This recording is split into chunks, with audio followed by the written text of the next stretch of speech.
Buenos días. Las publicaciones Gaceta Médica y El Global han realizado una selección de los 50 mejores medicamentos y los han llamado los imprescindibles.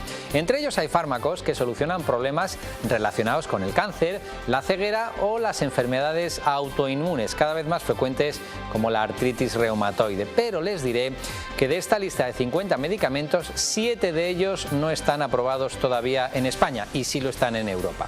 Alguno dirá que son más caros que los que hay, pero me gustaría saber si eso es compatible con mantener duplicidades en las administraciones sanitarias o en las otras administraciones, o lo que es lo mismo.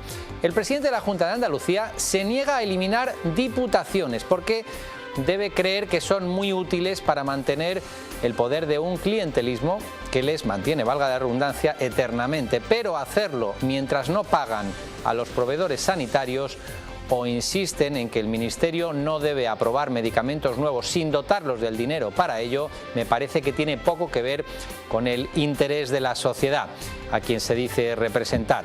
¿Cómo es posible que se mantengan gastos superfluos que se pretenda recortar en sanidad?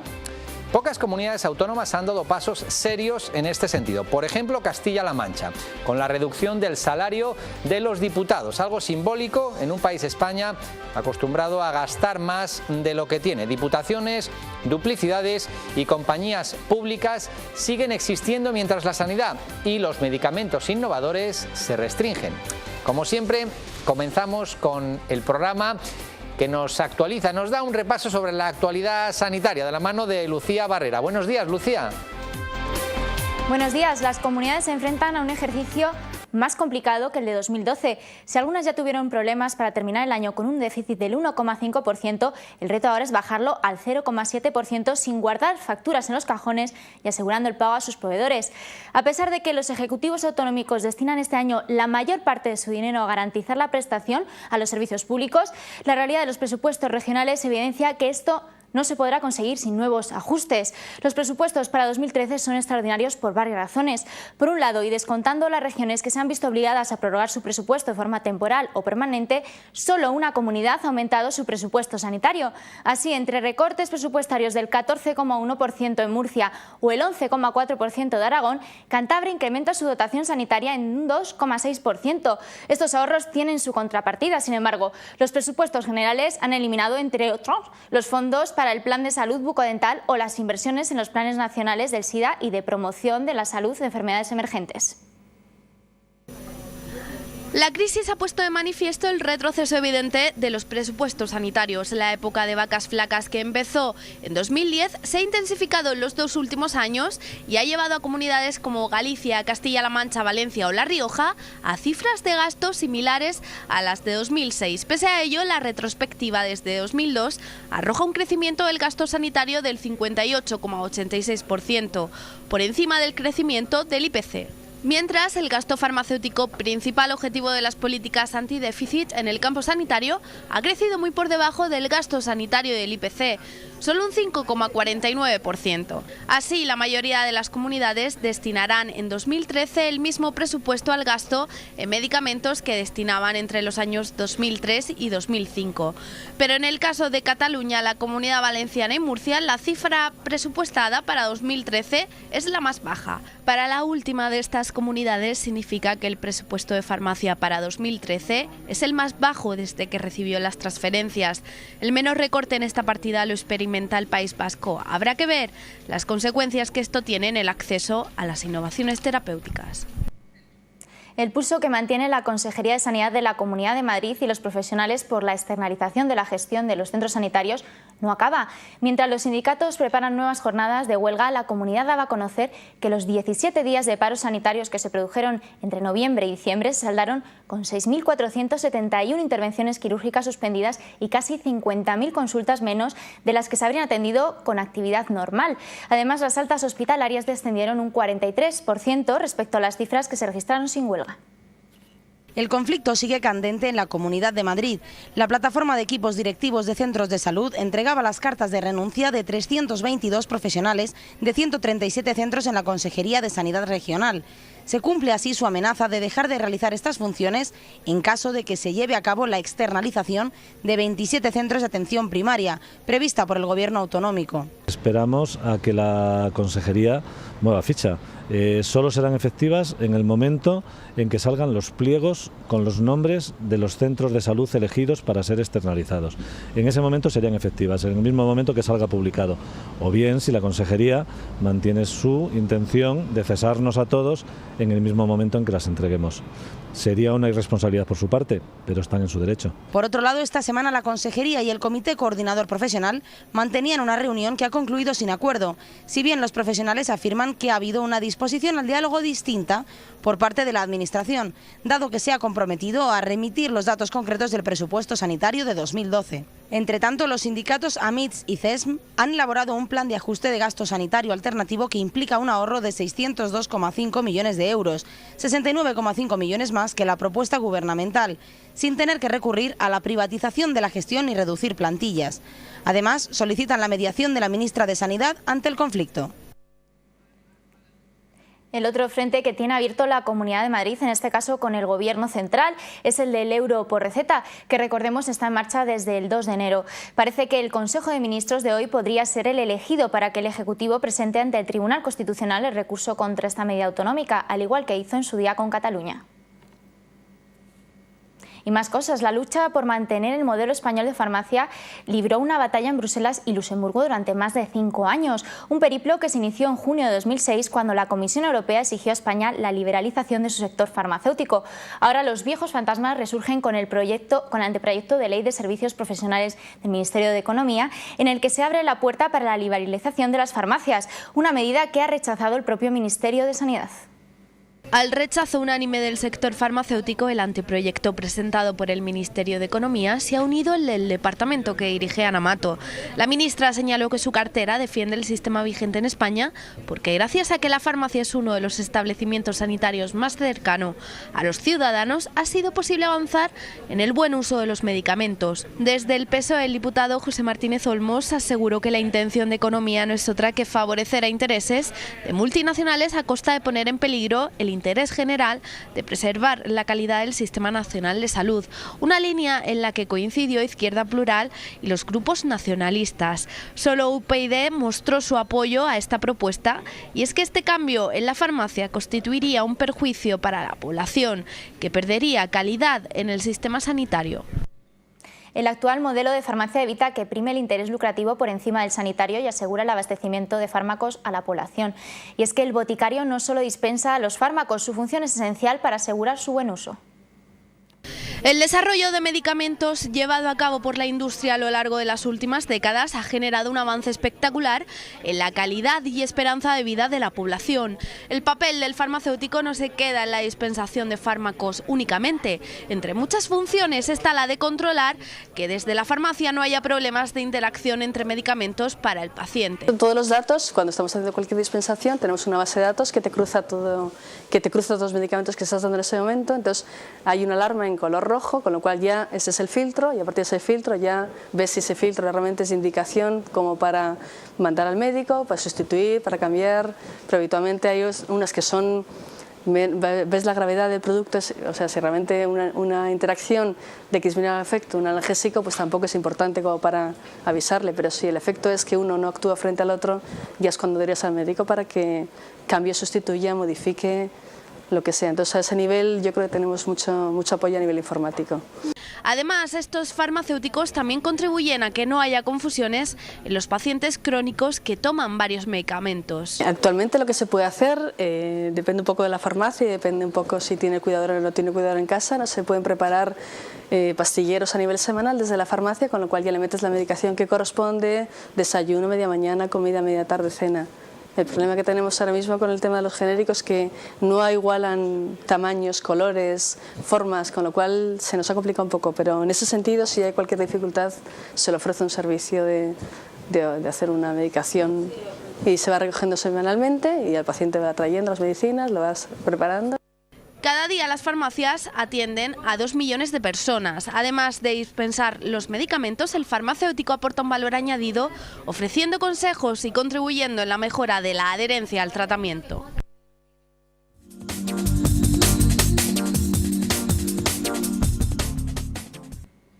La ciencia española continúa dándonos buenas noticias.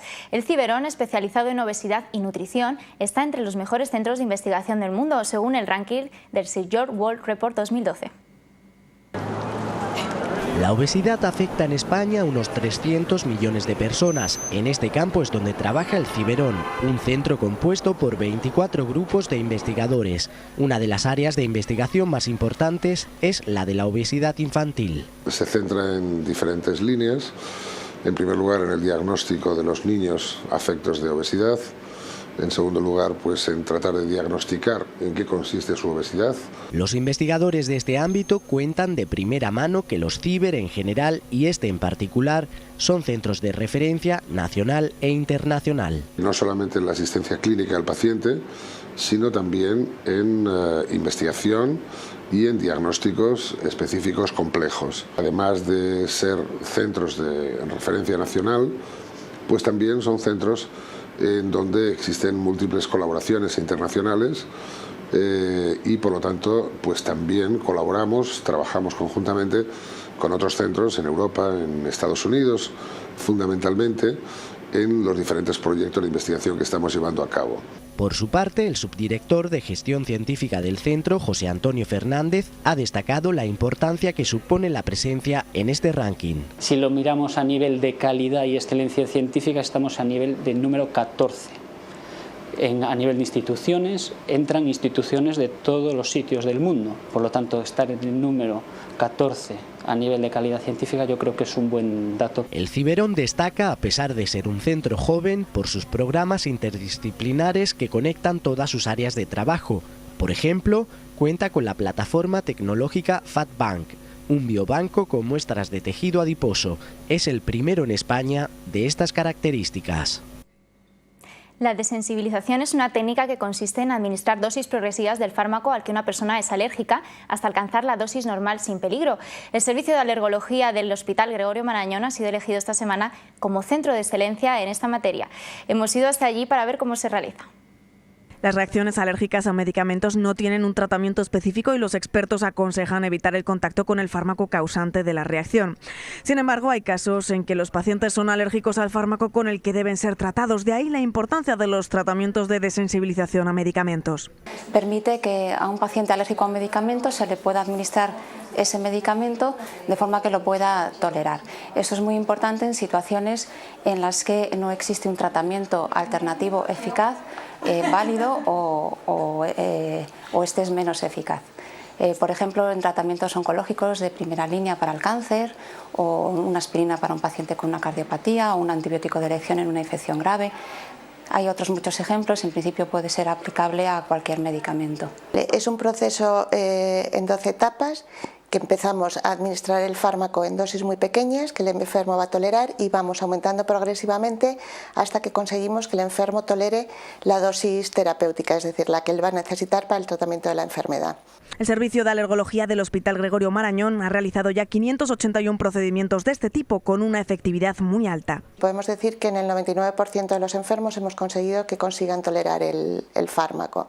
Es importante saber que la desensibilización del fármaco no es para toda la vida, sino que solamente dura el tiempo que hay fármaco en el interior del organismo. Una vez que se deja de administrar el fármaco, el enfermo vuelve a ser alérgico al medicamento. España es pionera en esta terapia y actualmente se han puesto en marcha un registro a nivel nacional para contabilizar los casos en los que se ha aplicado. El registro es una idea de la Sociedad Española de Alergia que viene a tratar de compilar todos los casos que se realizan en nuestro país de desensibilizaciones para, de una forma uniforme, tratar de sacar protocolos que puedan servir a la mayoría de los centros.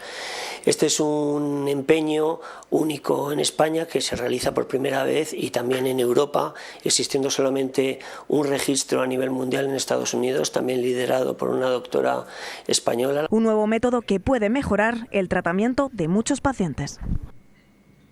Cambiamos de asunto. Un día después de que se conociera la incidencia del cáncer en Estados Unidos, que ha bajado significativamente, el premio Nobel James Watson ha publicado un artículo donde arremete frente a las terapias personalizadas contra el cáncer y la utilidad de los antioxidantes, que no ha dejado indiferente a la comunidad científica. Watson fue el descubridor de la estructura en doble hélice del ADN, una investigación que proporcionó los medios para comprender cómo se copia y se transmite la información hereditaria del ser humano.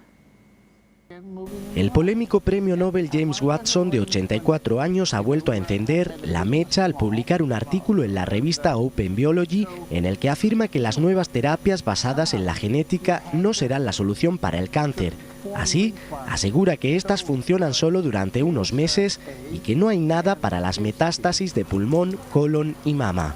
Tampoco se salvan de las críticas los antioxidantes, de los que Watson dice que incluso pueden impedir curar esta enfermedad, ya que evitan el efecto de los radicales libres en el ADN, lo contrario a lo que hacen tratamientos como la quimioterapia. De hecho, afirma que si no se reducen los niveles de antioxidantes, la última etapa del cáncer será en 10 años tan incurable como lo es hoy.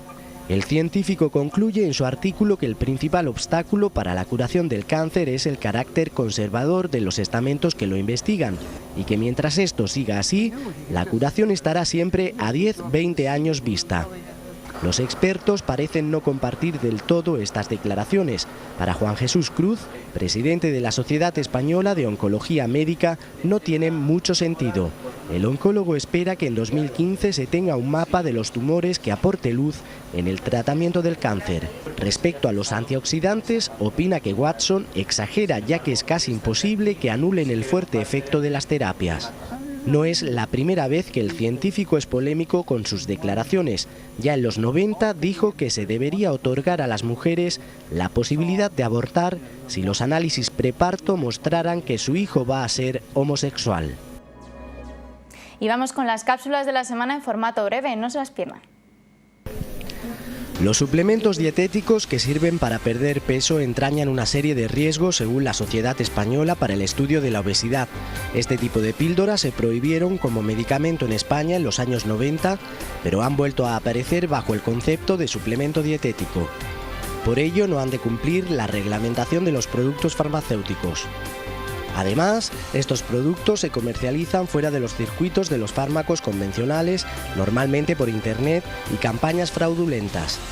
Prometen una solución rápida a los problemas de peso que, unidos a la creciente tendencia a la automedicación de la sociedad actual, favorecen que este negocio lucrativo siga creciendo. Es importante, por tanto, consultar al especialista antes de consumir píldoras como estas, ya que puede prevenir problemas cardiovasculares, renales o endocrinológicos. Las citologías podrían detectar también el cáncer de ovarios y de endometrio. Según se publicaba esta semana, el mismo bastoncillo que se usa regularmente en las citologías para detectar precozmente el cáncer de cuello de útero podría ampliar su utilidad a otros tumores. Así, según un estudio de investigadores de Baltimore y Sao Paulo, se han podido detectar en el cuello del útero células de tumores de ovario y endometrio que escaparon hacia el exterior y mediante un análisis genético determinar con precisión qué mujeres sufrían o no estas enfermedades. Para ello se buscaron las principales mutaciones genéticas causantes de estas dos enfermedades y una vez determinadas las principales alteraciones en un total de 12 genes, se diseñó un análisis genético de las muestras obtenidas mediante la citología. Los resultados fueron del 100% de aciertos.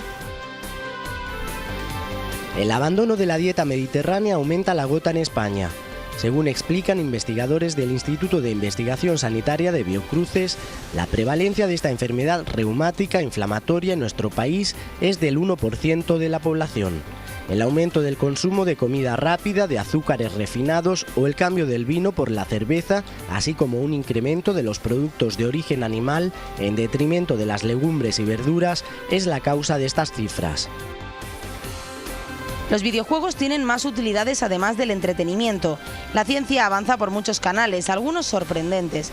Y es que algunos videojuegos son diseñados para desentrañar dilemas científicos y ser utilizados por el público general, cuya contribución ha permitido desentrañar parte de la estructura del ARN, según un informe publicado en The Scientist. Uno de los más populares es Eterna, donde el jugador debe colocar discos de colores en cadenas enlazadas de 2 dimensiones. Los discos representan nucleótidos y los modelos que forman son proyectos de ARN. Cada 2 semanas los participantes eligen los mejores diseños, que sintetizan y analizan en un laboratorio de la Universidad de Stanford.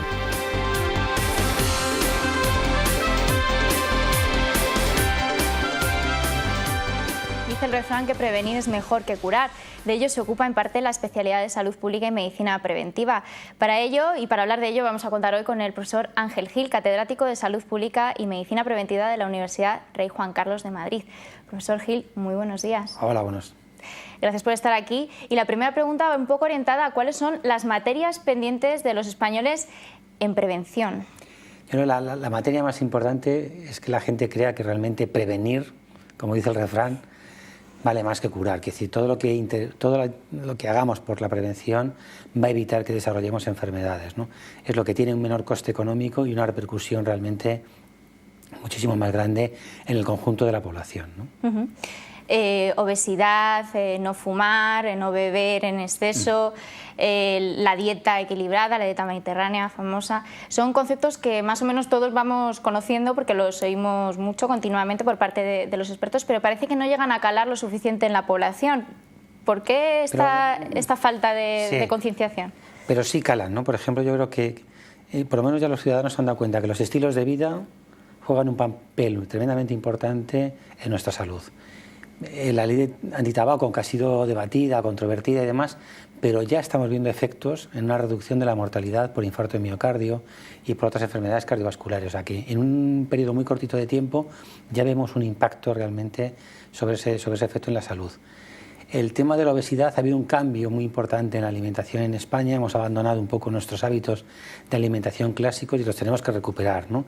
Yo creo que cuando entendamos que esa comida rápida o esa comida que viene un poquito impuesta por nuestro modo de vivir nos está perjudicando, tendremos que volver a nuestra famosa dieta mediterránea en el sentido más estricto y yo creo que lo podremos recuperar, ¿no? Y es un valor tremendamente grande e importante. Y bueno, y lo que decíamos antes, la importancia de que los mensajes en prevención tienen que ser continuos. No es yo digo esto hoy, tomo una pastilla y mejoro o me curo. Aquí no, los mensajes de prevención tienen que estar ahí día a día. Y positivos, ¿no? En forma positiva. O siempre. sea, no digamos que comer mal es pasar hambre, o sea, que comer bien es pasar hambre, la dieta mediterránea, por ejemplo, y que hacer ejercicio es un sufrimiento machacándose, por ejemplo, en el gimnasio, sino que claro. el punto de vista es el positivo, ¿no? Claro, siempre es el positivo. Y luego, pues en el ejercicio hay mucha gente que lo que hace, como el tiempo libre que tenemos es el del fin de semana, es pegarnos una paliza tremenda el fin de semana que nos deja muy cansados, muy fatigados y al final pasamos un mal fin de semana, ¿no? Entonces no volvemos a hacer el deporte. Cuando la recomendación, sobre todo en la gente más mayor, es que uno dedique media hora diaria a pasear, a hacer un ejercicio aeróbico y que realmente va a mejorar notablemente nuestra salud, ¿no? Algo sencillo, ¿no?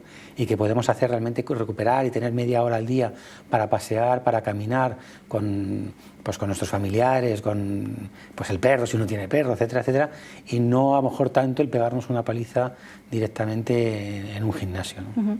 Se ha demostrado que tanto el tabaco como la obesidad pueden reducir muchísimo enfermedades cardiovasculares y también incluso el cáncer. ¿Cree que invertir en políticas de prevención por parte de las autoridades sanitarias resulta rentable? Resulta muy rentable, o sea, no rentable, sino muy rentable. Realmente, si yo estimulo a tomar medidas de prevención como pues lo que decías del tema del tabaco, etcétera, etcétera, estoy reduciendo patología respiratoria crónica, ingresos por enfermedad pulmonar obstructiva crónica, problemas de cáncer. ¿Qué ocurre? ¿Qué pega tiene la prevención? Que el efecto no es directo, sino que el efecto lo vemos un poquito a largo plazo. La ley antitabaco, aunque ya estamos viendo efectos, pero los efectos más positivos los tendremos dentro a lo mejor de 20 años, ¿no? Y a veces, desde el punto de vista político, los efectos a 20 años no nos interesan del todo, ¿no? Yo creo que esa es una mentalidad que en sanidad tenemos que pensar por el ciudadano, y lo mejor para el ciudadano es prevención, aunque el efecto sea a largo plazo, aunque yo no lo viva finalmente como político, ¿no? Yo aplico una medida hoy en día y a lo mejor yo ya me he jubilado de quien sea, yo no porque no soy político, pero el político se ha jubilado de la política y no ve ese efecto, ¿no?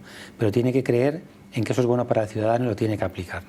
Y unido a esto, la pregunta obligada es con los ajustes, con los recortes en sanidad, ¿se podría haber perjudicado de alguna forma el nivel que tenemos ahora mismo de atención sanitaria, de salud y a lo mejor pues que se reduzca esa prevención y en futuro se vuelva un poco para atrás en algunas enfermedades?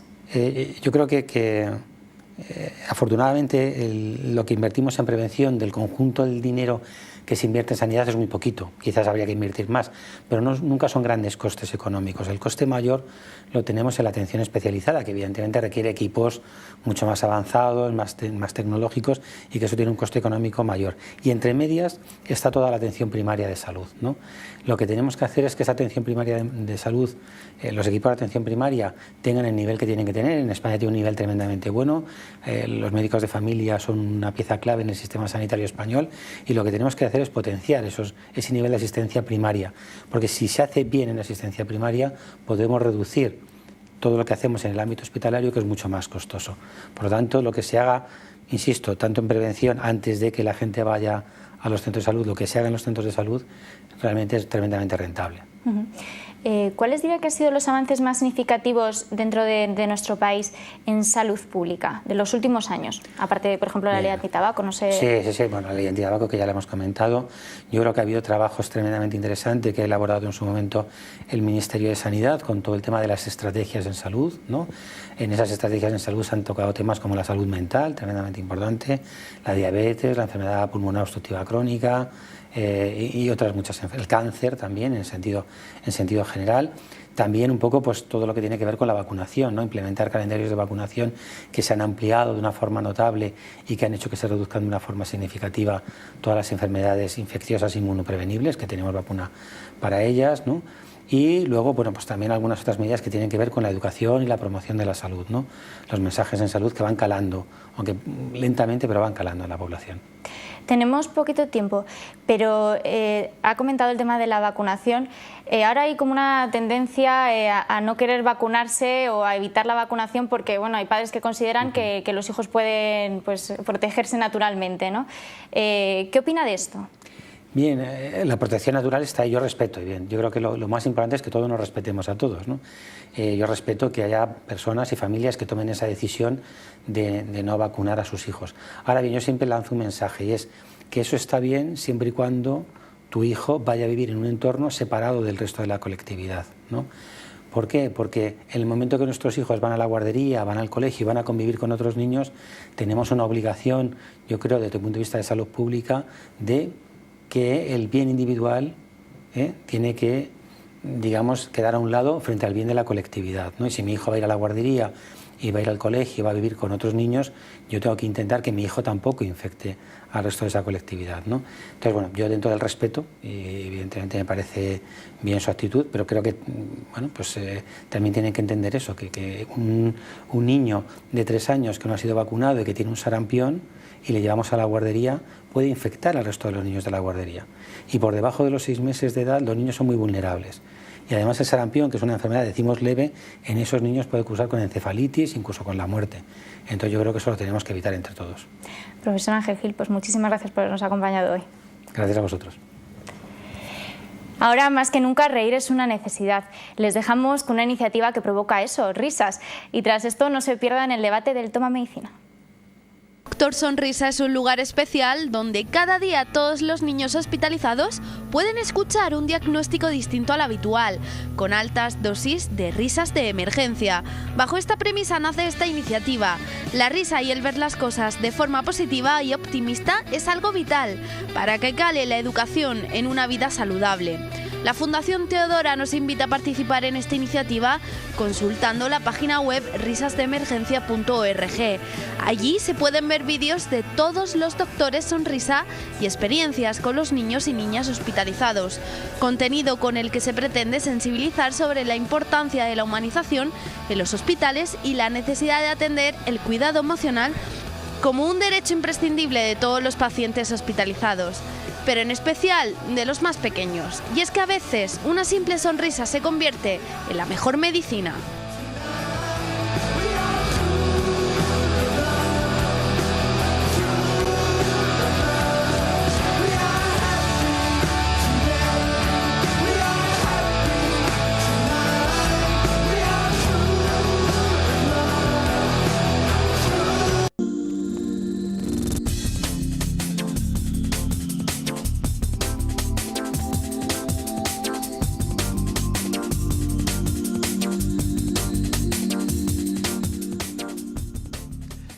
Y comenzamos el debate de esta mañana. ¿Quieren saber qué avances ha habido en los últimos 5 años en medicamentos innovadores? Les vamos a contar cuáles son los 50 medicamentos imprescindibles que curan y alivian algunas de las enfermedades que más nos preocupan.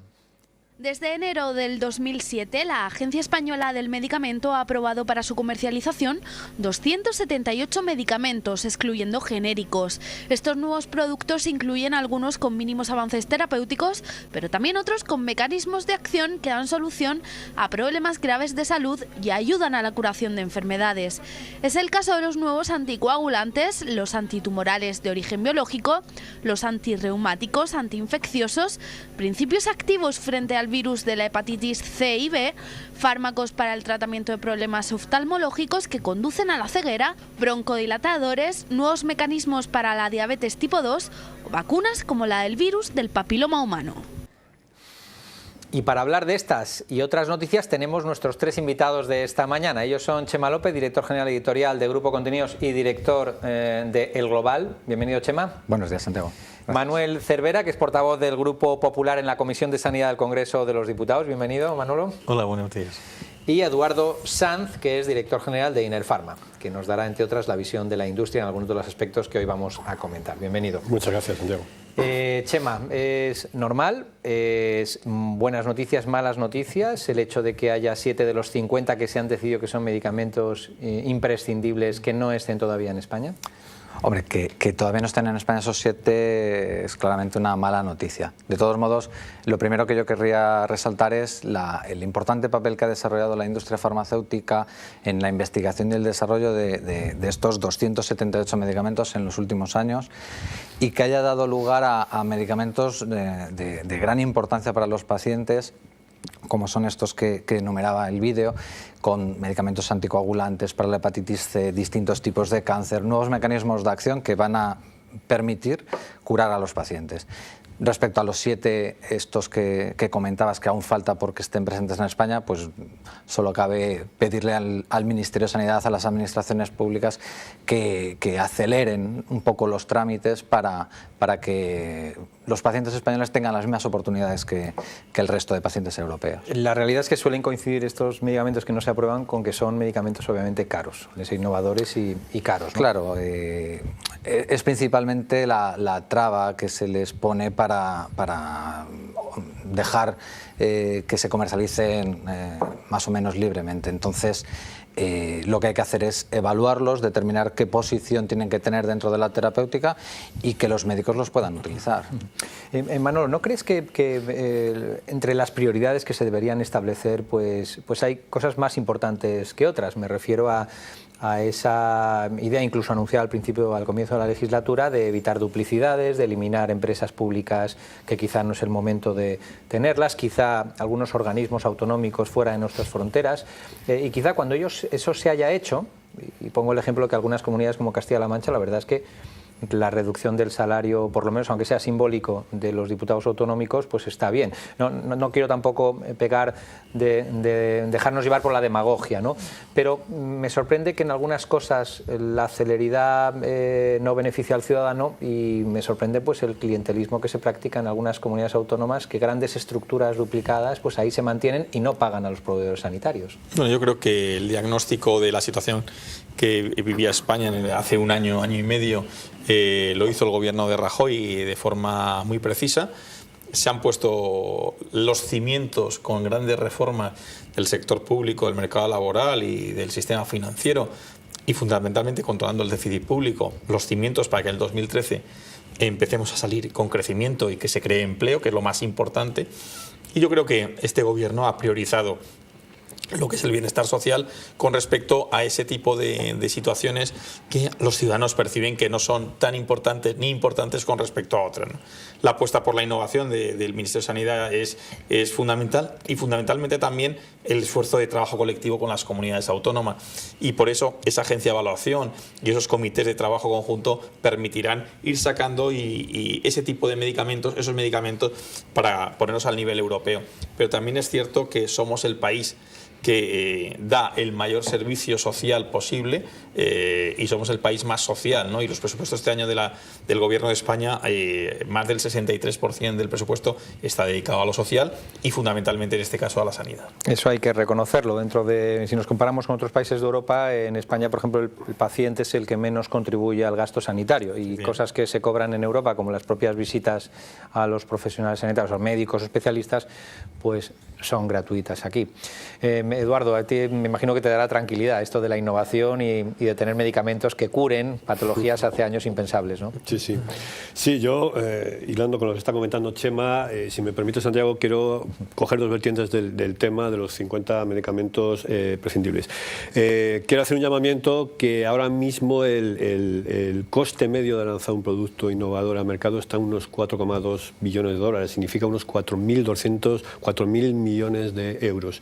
No solo eso, el esfuerzo que está haciendo la industria es tremendo, porque del 100% de medicamentos que entran en fase 1 o fase 2, solo el 6% de los productos salen en fase 3 y no aprobados, y luego pasan al proceso de precios. También remarca estos productos que están aprobados por la Agencia Europea del Medicamento. La Agencia Europea del Medicamento es tremendamente restrictiva en la evaluación de productos. Significa que están evaluando productos de alto poder terapéutico. Entonces, desde el punto de vista terapéutico, yo creo que los gobiernos deberían tener exquisito cuidado en hacer una evaluación detallada de productos evaluados por la EMA en cuanto a su arsenal terapéutico, que tremendamente existe. Otro punto importante, Santiago, si me permites, y no me quiero explayar mucho, es que cuando una gran compañía invierte, evidentemente, 4.000 millones y más de 15 o 20 años en investigación en un producto, necesita determinados países para ser rentable el producto. No puede lanzar un producto en un país o en dos, con lo cual va por un procedimiento centralizado y entonces se aprueba automáticamente en 27 países. Y luego el segundo punto de vista que quería remarcar es el tema del precio. Salió un documento muy bueno en septiembre del año pasado, la Unión Europea, sobre el sistema de evaluación de precios en la Unión Europea, en los 27 países, que creo que es un documento excelente de base que debería ser de reflexión para unificar más las políticas de obtención de reembolso y precios, sobre todo en esos productos evaluados por la agencia centralizada, la agencia EMEA, en la EMA, en Inglaterra.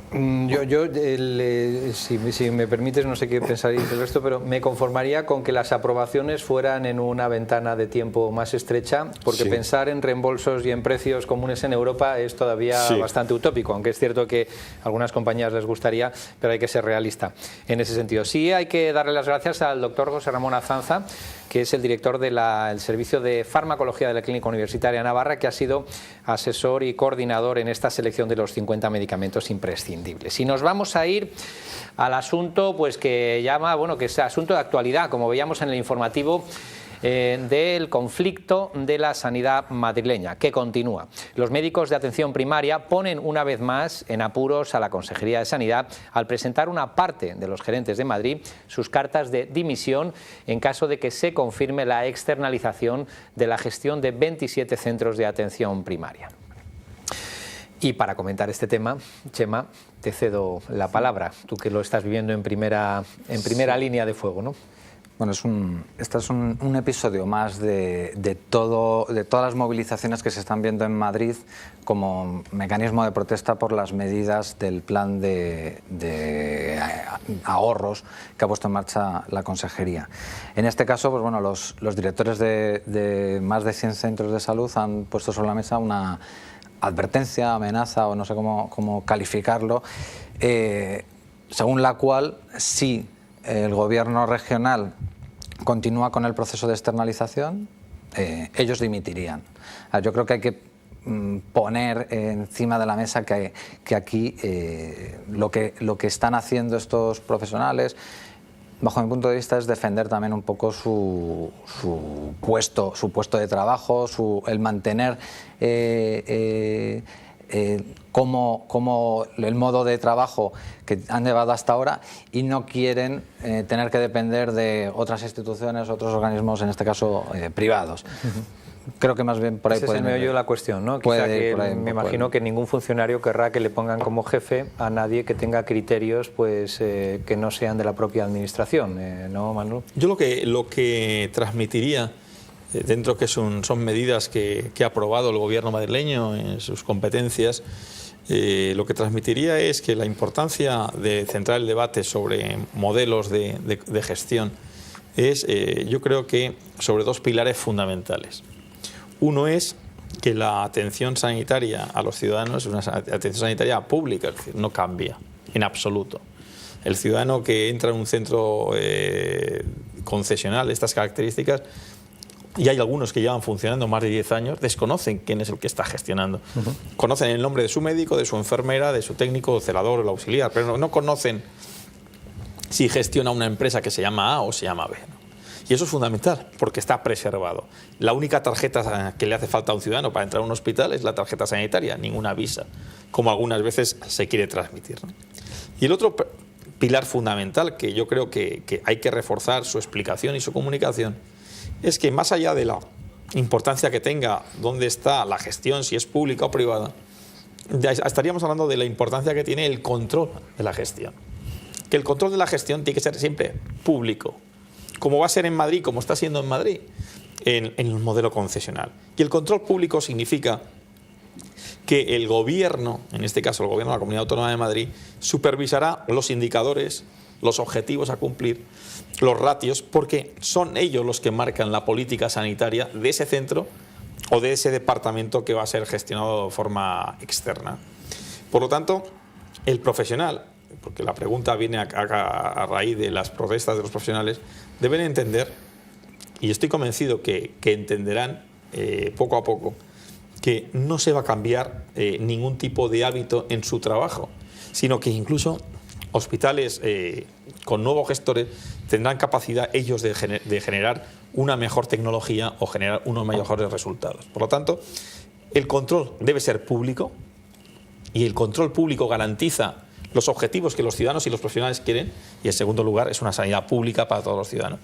Yo creo que con más información, creo que la Comunidad Autónoma de Madrid ha explicado su proceso, estamos en una situación extraordinaria, tenemos dificultades económicas muy graves en este país y conviene hacer gestión más eficiente.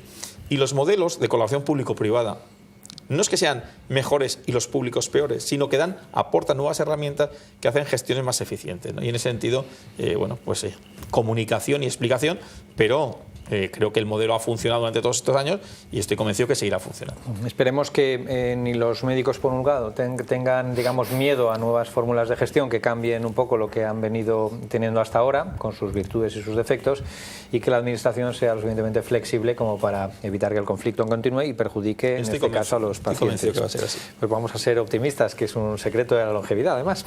Eduardo, ¿y tu visión con esto?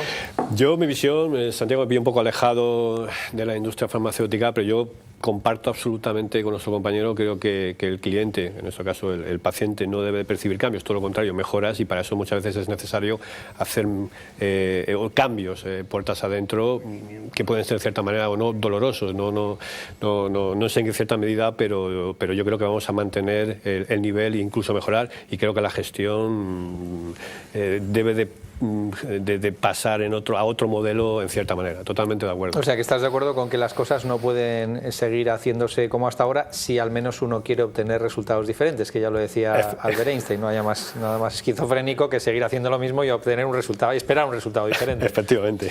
Muy bien, pues nada, ya lo han visto, estamos todos bastante de acuerdo en este punto. Vamos a hacer una pequeña pausa y volvemos en unos segundos.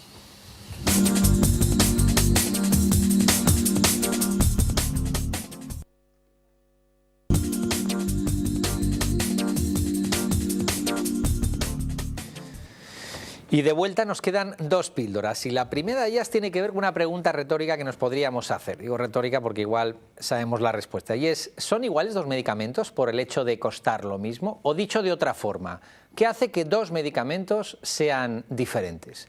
Nuestra próxima píldora les explica que por qué dos medicamentos distintos no tienen por qué ser equivalentes, por mucho que se empeñen algunos que no suelen ser ni médicos ni farmacéuticos. No existe ninguna evidencia científica para afirmar que dos medicamentos con principios activos diferentes sean equivalentes a pesar de que compartan indicación terapéutica. Así lo ha expresado la patronal de la industria farmacéutica a la hora de valorar el proyecto de equivalentes terapéuticos que está siguiendo Andalucía en el ámbito hospitalario. Chema, explícanos un poquito esto, ¿qué es esto de la bioequivalencia? Sí, Andalucía está evaluando grupos de medicamentos que tienen que tienen una determinada indicación.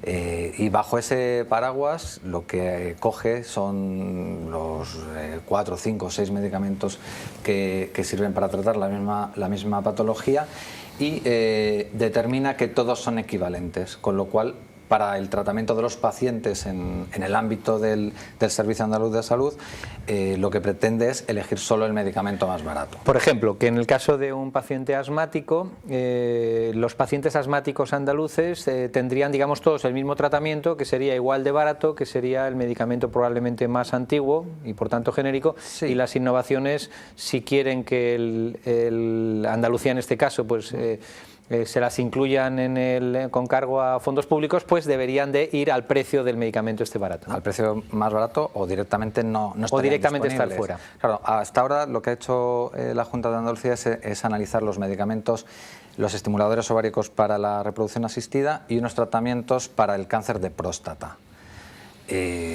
Los expertos coinciden que estos tratamientos pues no son equivalentes, tienen diferencias en modo de administración, en seguridad, en eficacia, y aunque sean para la misma indicación, no son iguales. Con lo cual no deberían ser, desde mi punto de vista y desde el punto de vista de diversos expertos, no deberían ser tratados como equivalentes, porque además se está poniendo a los pacientes andaluces en una situación una situación distinta que la del resto de los pacientes españoles, que sí que van a poder acceder a esos otros tratamientos en función de sus características. Me da un poquito de miedo que no sean los propios médicos los que decidan cuál es el medicamento adecuado. Si fuera un genérico, obviamente un genérico, obviamente, no hay por qué ir siempre al más caro, pero me da un poquito de miedo que digan el cáncer de próstata en Andalucía se va a tratar de esta forma. Sí, por un lado el conocimiento del mejor tratamiento siempre estará en mano del facultativo, y también me da miedo en las decisiones unilaterales de comunidades autónomas sin un consenso generalizado, y hay los mecanismos y las comisiones adecuadas para ello, en el que entre todos decidamos cuál es el mejor protocolo de actuación ante cualquier tipo de situación. Porque si lo decidimos entre todos estaremos cumpliendo una obligación que marca la Constitución, que es que todos los españoles tienen que tener los mismos derechos y las mismas obligaciones, pero también los mismos derechos a la misma salud, ¿no? Y a los mismos niveles de salud, ¿no? Y en este caso creo que sería bueno el trabajo conjunto de las comunidades autónomas con el Gobierno y fundamentalmente el Ministerio de Sanidad, con la Dirección General de Farmacia, para trabajar conjuntamente en aquellos protocolos y aquellos tratamientos, ¿no? Ir de forma unilateral a pautar cuál es el tratamiento que más conviene por criterios que pueden ser absolutamente legales, pero desde el punto de vista de España como país puede generar desigualdades, es lo que yo creo que no es bueno. A mí me recuerda un poquito esto a la medicina cubana, donde hay 30 o 40 principios activos y con eso se trata todo. De cualquier forma, sí es bueno que las comunidades autónomas no vayan por libre, y si tienen una buena idea que la compartan, como dices, efectivamente, ¿no? Compartir. Eduardo, la promoción de las innovaciones sería muy sencilla. Si en Andalucía para el cáncer de próstata se va a dar lo mismo, que es lo que dice la Junta de Andalucía, pues no tiene ningún sentido ni investigar, ni por supuesto tener los medicamentos innovadores en Andalucía, ¿no? Totalmente de acuerdo. Volveríamos al modelo más primitivo, donde según la lista de la OMS que está publicada en 2007, solo serían necesarios 200 principios activos. Yo, al hilo que os comenta Chema, me parece un tremendamente peligroso, porque el fármaco tiene dos atributos, eficacia y seguridad. Y la seguridad del fármaco no es igual dependiendo del paciente, dependiendo de la situación del paciente y dependiendo, muy importante, los temas hospitalarios, del cóctel farmacéutico que generalmente toma, o no se toma un fármaco aislado. Con lo cual, los efectos adversos y las interacciones entre los propios principios activos me parece tremendamente peligroso. Un ejemplo muy sencillo, con esto acabo, no es lo mismo, aunque tenga la misma actividad terapéutica, un analgésico menor, como es el ácido salicílico famoso, la aspirina, o el ibuprofeno. Si tú usas solo uno para tratar un dolor y resulta que ese paciente tiene un inicio de úlcera gástrica, puedes causar con el salicílico un problema muy serio. Por eso está recomendado el ibuprofeno en casos en otros. Entonces me parece tremendamente, según mi humilde opinión, temerario esta aventura. Lo que quieres decir es que los médicos deben de tener más opciones, y no solo pensando en la eficacia, en la innovación obviamente que va por el camino de la eficacia, sino también pensar que algunos de los medicamentos pues pueden ser mejores sobre todo para combinarse por los efectos de interacciones que son. Además es una parte importante de los ingresos hospitalarios son las interacciones entre medicamentos. Absolutamente, vamos, es un cóctel importante. Es que la clave yo creo que aquí es que no hay enfermedades, sino enfermos. Enfermos, correcto. Y a cada enfermo hay que tratarle pues en función de lo que necesite. Correcto. Pues nos vamos a otro tema que es tan importante como la innovación. Si no hubiera innovación, ¿qué sería de algunas cosas? Y es la falta de adherencia a los tratamientos. Esto es el no seguir tanto las indicaciones médicas como el propio cumplimiento de los tratamientos. Y es que hacer esto genera cada año gastos e ingresos hospitalarios. Los cambios en la apariencia de los medicamentos aumentan las posibilidades de que los pacientes dejen de tomar adecuadamente las pastillas. Así, cambiar el color de las pastillas conduce a errores que pueden repercutir en la vida de los pacientes. Bueno, cuando se empezaron a cambiar medicamentos fruto de la bajada de precios, o se empiezan a cambiar y cada 6 meses se cambia la cajita, que en el caso de que los ancianos pues les suele afectar, a veces por unos pocos céntimos, y no es una exageración, pues se cambia, y las píldoras que son azules y que lleva una persona durante un tiempo tratándolas, pues se convierten en rojas con una diferencia pues de céntimos, ¿no? Hay que facilitar los tratamientos, ¿no? Claro, lo primero que quería decir es que la adherencia es lo que hace que un medicamento funcione. Es decir, si un medicamento, para que haga su efecto, se tiene que tomar como lo ha prescrito el médico. Todo lo que impida o dificulte que el paciente cumpla con ese régimen posológico que se llama, va a hacer que el resultado final sea peor que el esperado. En este caso, lo que estamos hablando es que los pacientes pueden confundirse, pueden no identificar correctamente un medicamento si se le cambia habitualmente la forma, el color, y lo que se busca es impedir esos cambios precisamente para que el paciente no se equivoque. Por lo menos si no fueran justificados, habría que tener presente pues que muchos pacientes son de los llamados muy mayores, de más de 80 años, y que aunque algunos estén perfectamente, en condiciones mentales perfectas, pues es normal que tiendan a confundirse, ¿no? Es los pacientes mayores y los no tan mayores. Y los no tan, bueno, efectivamente, y los no tan mayores. Puede que a mí me haya sucedido en los últimos días alguna ocasión, ¿no? Por lo tanto, creo que es bueno, creo que una administración tiene que trabajar porque la adherencia al tratamiento es fundamental para conseguir el objetivo, que es curar al paciente. Y en ese sentido el Ministerio está trabajando con las sociedades científicas, con los colegios farmacéuticos y con todo el sector involucrado en lo que debe ser el cumplimiento de un tratamiento pautado por un facultativo, ¿no? Entonces, por lo tanto, en ese sentido, todo lo que sean medidas que garanticen el estricto cumplimiento y no el mareo, el lío que puede tener un paciente con un cambio de medicamento, por el tamaño, por el color, por lo que sea, creo que será bueno, y en ese sentido todas las medidas que se tomen estarán apoyadas por un gobierno que cree convencido además que en pacientes cada vez más mayores nos estamos convirtiendo en un país de personas más mayores con enfermedades crónicas que en el año 2040 afectará al 80% de los españoles. Tenemos que tener los mecanismos de seguridad en las pautas de tratamiento que garanticen los cumplimientos. Fíjense si es importante el asunto de la adherencia al tratamiento, que existe un observatorio de la adherencia al tratamiento que precisamente se dedica a esto, a poner sobre la mesa estudios que faciliten la adherencia. Y Eduardo, ¿esto de la adherencia qué te sugiere? La verdad es que, Santiago, en los últimos años las compañías genéricas han tenido muy o en cierta manera olvidado al paciente. Ha sido un mercado muy de precio, muy de canal, muy de distribución. Este estudio nace en Estados Unidos. Las compañías genéricas de Estados Unidos que están en Europa se dan cuenta hace años y empiezan a hablar de bioaparencia. Ya no es solo importante ser bioequivalente, sino hay que ser bioaparente. Ya de hecho empieza a ser un claim, un reclamo, digamos, comercial en la promoción de los productos genéricos, que sea bioaparente lo más similar posible al producto innovador. Me parece absolutamente necesario, como estabas comentando, el envejecimiento de la población, los polimedicados y los cócteles, desafortunadamente, que se están tomando, hacen muy necesario esa bioaparencia y un seguimiento por parte de la adherencia al tratamiento absoluto. Pues nos quedamos con esta idea, Eduardo. Aprovecho ya que estás, para darte las gracias por habernos acompañado esta tarde. Gracias. Y esperemos verte en nuevos programas comentando la actualidad. Muchísimas gracias. Chema, gracias también por haber venido. Y Manolo, aprovechando que tengo aquí, yo creo que es obligado pedirte un deseo para este 2013 que está casi comenzando, como quien dice. Bueno, pues trabajando en el trabajo, lo que desearía es que fuéramos capaces, y fundamentalmente liderado por el Ministerio de Sanidad y por la ministra Ana Mato, de llegar a un acuerdo importante, a un pacto por una sanidad pública de calidad y universal para todos los españoles, con todos los partidos políticos, pero fundamentalmente con el Partido Socialista, que es el principal partido de la oposición. Pues nos quedamos con esa idea, ya ustedes ya lo saben, nos vemos aquí para hablar de la actualidad sanitaria el próximo viernes a las 11:30. Disfruten del fin de semana.